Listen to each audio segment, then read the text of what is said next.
Mirror, mirror on the wall, who's got the everyday makeup look for all?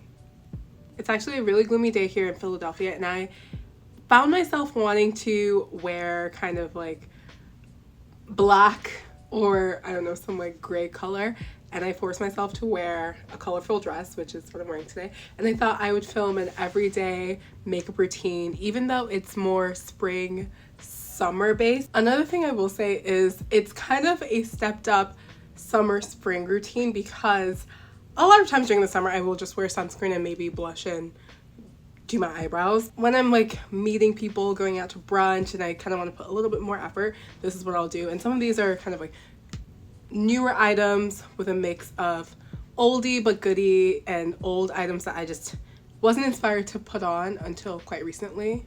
So I will say 90%, or let's say 80% of the time, this routine will stay quite constant, and the only thing I'll really change is maybe the lip color and like my eyeliner or the eye look that I end up doing, depending on where I'm going, who I'm seeing, what I'm wearing. I look like Princess Leia, I think.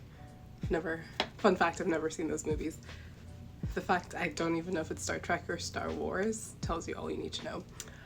I've already prepped my skin, done my skincare, put on my sunscreen, which is Super Goop, and I'm actually looking for a good tinted mineral sunscreen.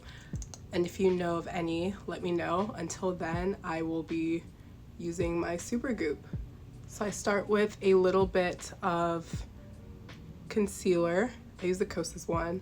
I've been using this for so long. I'm also using this mirror that my mom got me from Turkey. It's funny because I do distinctly remember certain makeup items that I wasn't wearing before the pandemic, and this is one of Kosas is a brand that I think I discovered during the pandemic when I was kind of trying to look for formulas that were cleaner, ingredients that I was really into, like the French beauty and like Europeans and their consumer protections, because I don't know if you know this, but a lot of the ingredients that are used in American makeup brands are actually banned in Europe because of the harmful effects it can have on your health and in like the long term.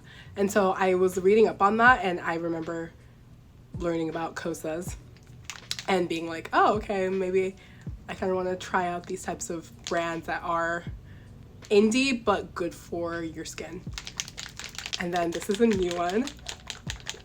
I love this to activate it. It's the Lisa Eldridge Seamless Skin Enhancing Tint. I'm really into skin tints right now, and if you know me and you watch any of my videos, whether it's here on TikTok, you know I am obsessed with Lisa Eldridge, and she's this British makeup artist who is so thoughtful about makeup history. She even has a book that I already own and read about like the history of makeup and beauty.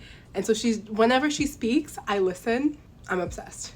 I like recreate her looks all the time. But anyway, so she came out with this skin tint maybe, I want to say like 2 months ago. It's perfect for summer. One thing I've discovered as it goes on light, but don't worry, this is the right shade.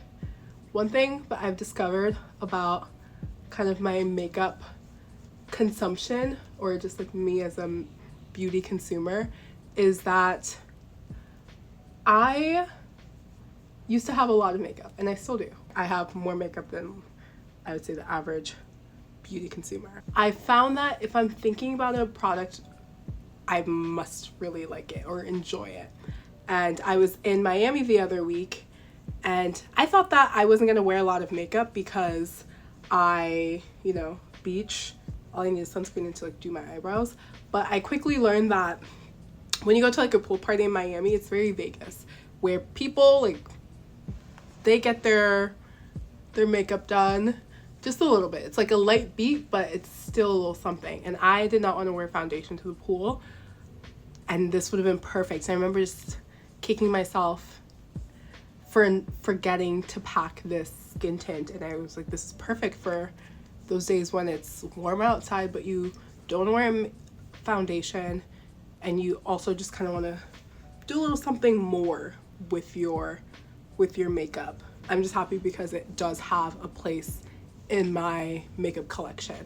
It's not like a repeat of something I already own, because I don't have anything quite like this. But I'm also getting into skin tints, so I fear that I might not be able to say that in a few weeks. And then the next step that I usually do is I'll set my under eye concealer with this Pat McGrath under eye powder. I think it's shade yellow. So I don't bake during the day, or I try not to. So I'll just do a little pat under my eyes to set it so it doesn't crease throughout the day. I feel like I've been doing a lot of contour since I first started doing my makeup. It's contour house of contour. But I feel like in the last year or so I've been really into that bronze look, which is interesting because I feel like when I first started doing my makeup, it felt like bronzer wasn't really talked about for people with darker skin tones. And I think it's because a lot of these brands weren't making them in a shade that would bronze my skin tone. So I always thought like contour was like for me, but like bronzer was never for me. But that was until I feel like I discovered great bronzers, and the one that I use daily, especially during the spring/summer, is the Victoria Beckham bronzer, where there are two sides. There's a little bit of, sorry, it's kind of messy here, but I use the lighter shade here. It looks lighter in the pan than on my actual face. I use the lighter shade and do kind of like a buffing motion.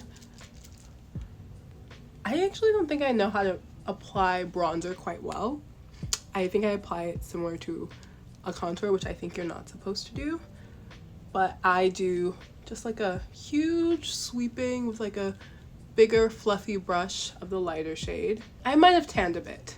I think I tanned a little bit, so I might have to go up a shade and just get a little bit in the cheek. And then I take a smaller brush. This one is a dense brush. And this is because I use it for the darker color, and I use it more of kind of like a contour. Ooh.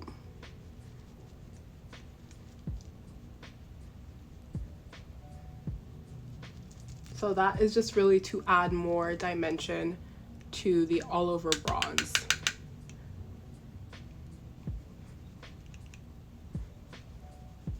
I think if I were going out, I would want this to be darker and more dramatic, but because it's daytime, I don't need it to be that in your face, so this works perfectly. I want like a bronzy, simple look, so because of that, the blush isn't going to be that crazy. This is also Victoria Beckham. Can I just say this right now? I think Victoria Beckham Beauty is one of the most underrated luxury beauty launches of the last couple of years. Her stuff is just so good. Like I don't have one item that I was just like, ugh, I'll never use this again. And this is the Cheeky Posh in mini skirt. So it's kind of, I think this is like a berry rose.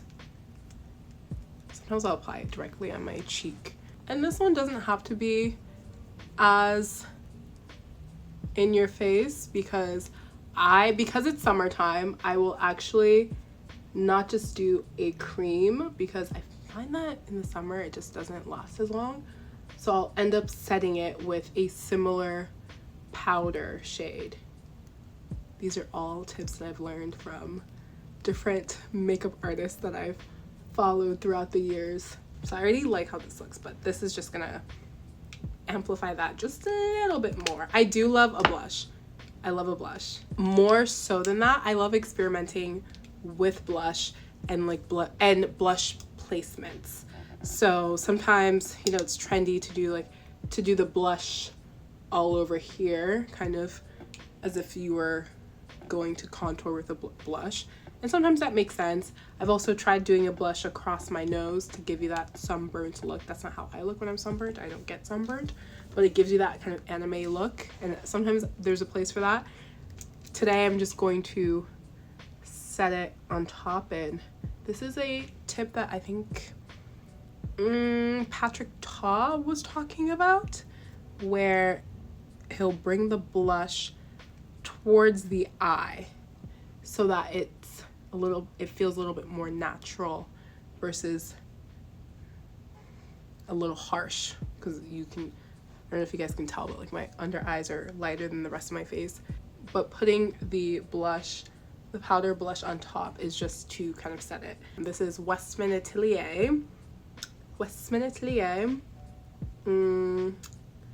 Baby Cheeks powder blush in Petal. I always love her packaging. And on top of that, I'll do a little highlighter. I've had this for a while, so it started to separate. That might be a sign that I need to replace it. And this is from Lisa Eldridge, of course. And it's her Seamless Skin Elevated Glow in shade Solar Light. And I'll just put that up here. Can you see that? It's subtle, but it's there. Let's do the eyebrows now.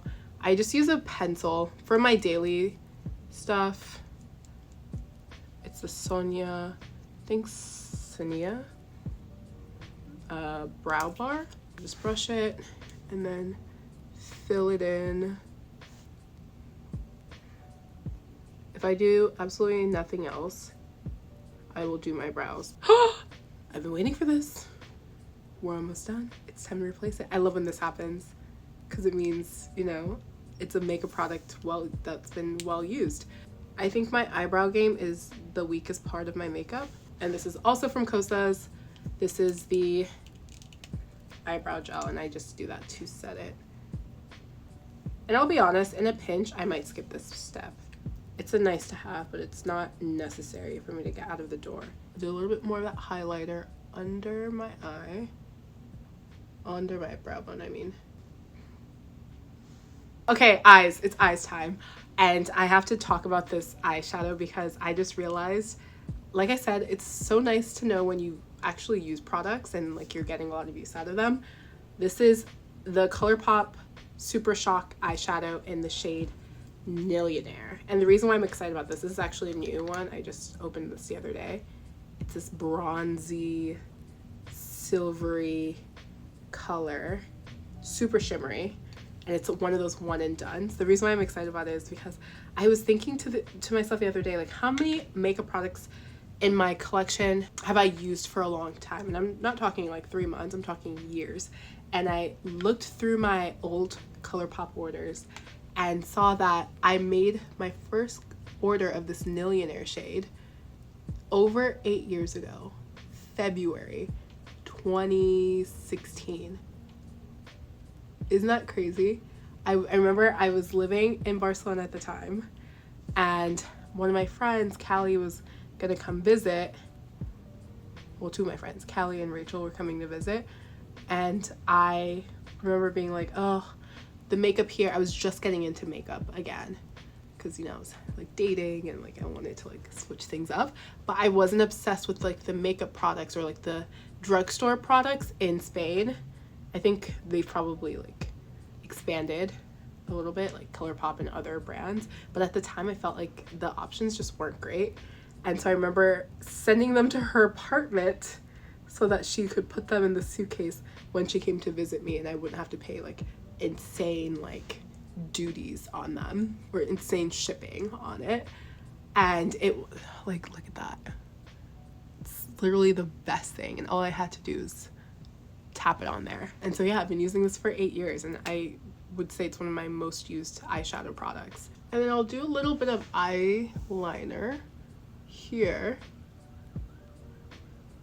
The thing about being into beauty is knowing when you have a weakness, and my weakness has always been liquid eyeliner. This liquid eyeliner is actually quite finicky. It's my fault. I should have taken it on a plane, but I do a half liner, half mini wing. I end right here in the middle. It's funny because it's so interesting to see how like your makeup evolves. When I first started doing makeup, I think I did eyeliner like both on the bottom and top. I actually cannot talk and do this at the same time. I used to do eyeliner on the bottom and top line of my eye, and then after a while I only did the top, and now I either only do mascara or I do half during the day. At night it's another story, but during the day I find that this just gives it more of like a natural look. And then I'm just gonna do a little bit of mascara. This is Ami Collet, also underrated product. I think it really shows itself when you do either a primer or you do two coats of this. And then the final main thing, the lips. Oh, this is another product that I have been using for 8 years, because that was in the same order that I found the old order from ColourPop. This one is discontinued though, so I'm really stressed about it because I think I only have 2 more. I'm down to my last 2. So I just put that all over my lip because I like to create kind of maybe an ombre. I don't know if ombre is the right term for it, but I like to have this as a base when I put the lighter color on top rather than just lining my lips. I also find that it helps keep my lipstick on, so I rarely have to reapply depending on the formula. Oh, this one's the newer one. I think I talk about it in one of my vlogs, but this is the Violette FR. It's the Bisou Balm and Batiste, which is kissed. Kiss? I know. Beso. Beso, beso. Besa is kiss in Spanish. This feels like this is it in French. Hi, this is Kara in editing form. Actually, bêtise is stupidity in French, which very fitting, and bisou is actually kiss. So, you know, the more you know. And it's a very neutral pinky brown. I like it because it's clearly, I clearly have something on my lips, but it gives you that kind of like, I think her whole thing is like just kiss lips. It does give that vibe. Very soft. I used to do really harsh liquid lipsticks. I don't know why. No one told me that was not the vibe. But you know, we have to like evolve our makeup, right? But now I like that kind of like, that soft vibe. And the very last thing I do is powder my T-zone, because that is the part of my face that gets oily. I use this Beauty Bakery flower setting powder. They just were discontinued, so naturally I purchased 2 more, which I think will last me for the rest of my life. Given that I've had this one for probably 3 years. I probably didn't need to panic buy it, but I was just so nervous that I wouldn't be able to find anything like this again. And because this really is the perfect setting powder for me, or at least for my T-zone. Yeah, this is my everyday makeup routine for summer, spring, or spring, summer. I really like it, and I honestly, the glitter eyes and the kind of just bitten or just kissed lips are, I need to keep people on their toes, are honestly like the stars of the show. If you are also like me and you're into glitter, I highly recommend this New York Times article. Let me just note out before I sign off. This New York Times article about like the history of glitter. It talks about how glitter was invented in like the 1920s in New Jersey. So the 2 big glitter factories are in New Jersey, and it was like invented by a German immigrant who created this machine that could cut scrap metal into tiny pieces. They also talk about humans are really drawn to glitter. It's like evolutionary in a way. Researchers think that the glistening effect that glitter has could have been like seen as good for our prehistoric ancestors, people who were foraging for honey and like, or water, like the sign of life, like had that kind of like reflective look that glitter can have when you see it on someone or when you see it in a product. They talk about how like, you know, glitter is everywhere, and like some of the biggest clients are makeup brands like Revlon, who like use glitter in nail polish, but also credit card companies who will use like the tiny flecks to make their cards appeal to a consumer. It's super fascinating. Highly recommend that read. It's a New York Times article. I'll link it down below if you guys are looking for something to read and just want to be more knowledgeable about glitter, or one day feel like it'll be a question on Jeopardy. But yeah, this is it, and I will see you guys in the next video. Bye!